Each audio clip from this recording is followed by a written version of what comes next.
நாம் இன்னைக்கு சௌ தோல் துவையல் தான் பண்ண போகிறோம். துவையல் பண்ணுறதுக்கு அடுப்பில் பேன் வச்சு 2 ஸ்பூன் ஆயில் விட்டு ஆயில் சூடானதும் ஒரு 2 ஸ்பூன் அளவுக்கு உளுத்தம்பருப்பு சேர்த்துடலாம். ஒரு 5 பல் பூண்டு, கொஞ்சமாக கருவேப்பிலை சேர்த்து உளுத்தம்பருப்பை வறுத்து விட்டுடலாம்.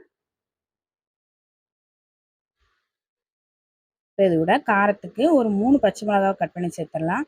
எல்லாம் சேர்த்து நல்லா வறுத்துடலாம். உளுத்தம்பருப்பு நல்லா வறுபட்டதும் இது கூட ஒரு சௌவை தோல் சீவி எடுத்து வச்சுருக்கிறேன். இப்போ அதை சேர்த்துடலாம்.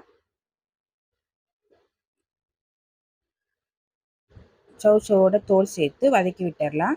இது கூட கொஞ்சமாக மல்லி இலை, கொஞ்சமாக புளி எல்லாம் சேர்த்து நல்லா வதக்கிடலாம்.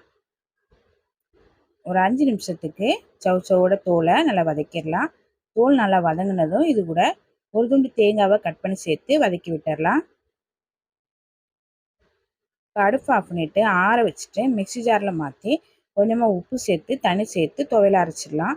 அரைச்ச துவையலை ஒரு பவுலில் மாற்றி வச்சிடலாம். டேஸ்டான சௌ தோல் துவையல் ரெடி. இந்த துவையலை சாதத்தில் போட்டு பிசைஞ்சு சாப்பிட்டா ரொம்ப நல்லாயிருக்கும். ட்ரை பண்ணி பாருங்கள்.